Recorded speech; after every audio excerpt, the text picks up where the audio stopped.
If your snatch has been sitting at the same weight for months, or maybe even years, perhaps the wall you're trying to break through is the wrong one. And you may simply just not be prioritizing the right thing. Because in weightlifting, there are really only 3 walls that are holding you back from improving your technical numbers: a strength wall, an efficiency wall, and a consistency wall. The frustrating part is that the fix for one doesn't necessarily help the other, which is exactly why lifters can be working as hard as they ever have been, and that number on that snatch, on that clean, or on that jerk just won't budge. So today, using what I've learned from going from day 1 to the Olympic Games, and from personally coaching hundreds of lifters across over 28 countries, I'm going to give you a simple test for each of these 3 walls. So by the end of the video, you'll know which one you're standing at and exactly how to break through it. Now, before we run these tests, I'll quickly go through why plateaus do last as long as they do at times. Because the problem doesn't just simply lie on effort. See, when our snatch plateaus, most of us tend to grow frustration over time and panic and frantically split our focus. The lifter who just simply needs to get stronger starts obsessing over technical breakdowns and the most irrelevant and minute technical differences in their lifts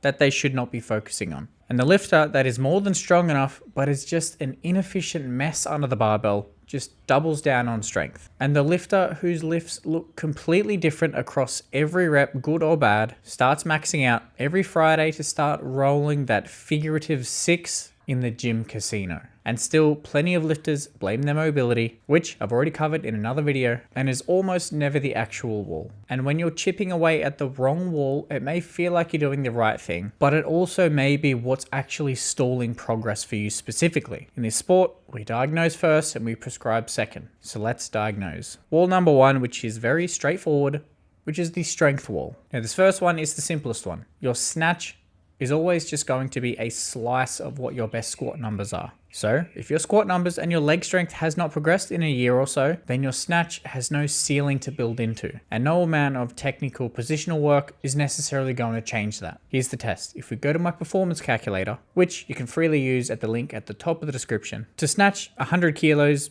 you roughly need around a 170 back squat and somewhere around a 140 to 145 kilo front squat, which as a rule of thumb for an efficient lifter, they can snatch roughly 60 or so percent of their back squat and 70 so percent of their front squat. So run your own numbers. If your snatch is sitting at or above these percentages, then congratulations, you are not inefficient. Now, as always, levers play parts in this as well. If you're a tall drink of water out there with long limbs, then you can often run above these percentages here and get away with a lot less of a squat than projected. Or if you're built with shorter limbs, just like myself, then you're genuinely going to have a bit of a surplus here with your squat. But the principle holds. If you're snatching a high percentage of what you squat, the fix isn't more snatching. Squats, pulls, building the back, and building the legs. This alone can then continue that build of numbers on our technical work. And I know this isn't a super sexy answer, but strong legs lift barbells at the end of the day. And as much as we love to talk about the finesse and the technical aspect of weightlifting, and how aesthetically pleasing it is to have the perfect technique, it is weightlifting at the end of the day. This isn't a form of dance, you're weightlifting. So you need to act accordingly and get those legs strong. Now the second wall is somewhat of the exact opposite of what we just spoke about, and is the one that I see most often with lifters who come into this sport with somewhat of a strength background, including myself in this example. And this wall is the efficiency wall. This is where your strength is up and can continue going up, but your snatch does not. And the test is just the first test in reverse. If your back squat is 170 and it says you should be hitting 100 kilo snatch by now, but you're plateaued on 80, 85 kilos, the issue's clearly not strength. Or say your snatch pulls at 110, 120 feel like a walk in the park. Then again, strength, not the issue here. And the aim here is how do we get that strength to translate over to our lifts? Because it can, but just not yet. If you're strong up to a certain weight, you can get away with just muscling your way through the lift. As I did for a lot of my earlier years of lifting, I just pulled and prayed. As I said in a previous episode, I had once back squatted triple body weight before I had snatched 100 kilos. It was a week apart, but those numbers should not be close together in any regard. So if you find the bar is looping away from the floor, you can't keep the bar close, the arms are bending early, and you're just rushing the entire thing, then this is your wall here. And this is where most people can just fall into the trap of lifting weights 95% plus trying to dial in this technique. It's not how it works. When you're lifting 95% plus, you should not be thinking much at all. You should be minimizing any amount of potential overthinking. You want to let all that prior work you had done at proper technical ranges and have it pay off here at the heavier ones. So if you're not giving yourself that appropriate work at a perfect technical range,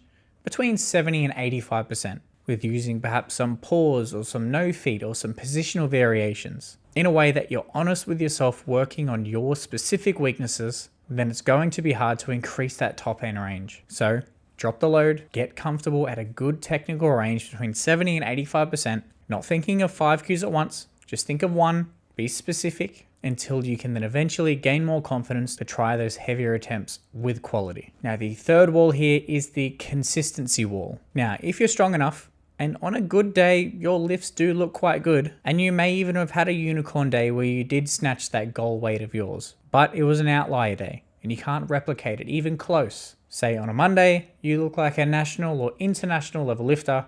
On Wednesday, it looks like your first day in the gym trying to snatch, which again, was me in my early years of weightlifting. I could PB one day and then struggle with a warm up on the next one, and I couldn't explain why. And you cannot build on a max if it is a coin flip on whether you can even hit working weight for the day. So here's the test, and this is one that I give all of my athletes all around the world. Load 80% of your best snatch on the bar and set a 10-minute clock. All you need to do is take one snatch every minute for 10 minutes. The goal isn't just to go 10 for 10. Every rep at this percentage being 80% should look fairly identical and shouldn't really be a tall task to do it all. If your technique is changing every lift at 80%, then anything over 90% is a coin flip. No matter how strong you are, this is your priority. And this is where you work between 80 and 90% with a hard quality standard, where you need to cut back however much you're maxing out, as this can be counterproductive. The goal in training weightlifting is that you should be genuinely surprised when you miss a lift. You should never be going into an attempt where you feel like it's genuinely a coin flip on whether you're going to make it or not. Once those lifts at that 85% range start to get a little boring and they're looking identical, then you'll find that that top end range starts to take care of itself, and then you can continue to increase it. So if we put all three walls side by side, if your snatch is already a really high percentage of your squat, you need to break through that strength wall. If your squat says you should be snatching far more than you currently are, then you're currently at an efficiency wall you need to break through by building some solid technical fundamentals. And if you can lift it on a good day, but on bad days they're really bad, and you can't replicate what you did just prior, then you need some boring, lighter volume work where you can work on that consistency. Now, some of us need to break through multiple of these walls at once, which is normal. I would prioritize strength first if this is a deficit, as that can be paired with lower volume technical work anyway. And if you pass all these three walls, but you feel like you're still struggling to a degree, then perhaps you're not at a wall at all and you just could be fatigued and may need to have more strategy behind your programming. Having more strategy with what you're doing in the gym and how often you're deloading. Now, if you're struggling in the snatch, comment below what your best snatch is and what you feel like is limiting you the most, and I'll be happy to put my 2 cents in.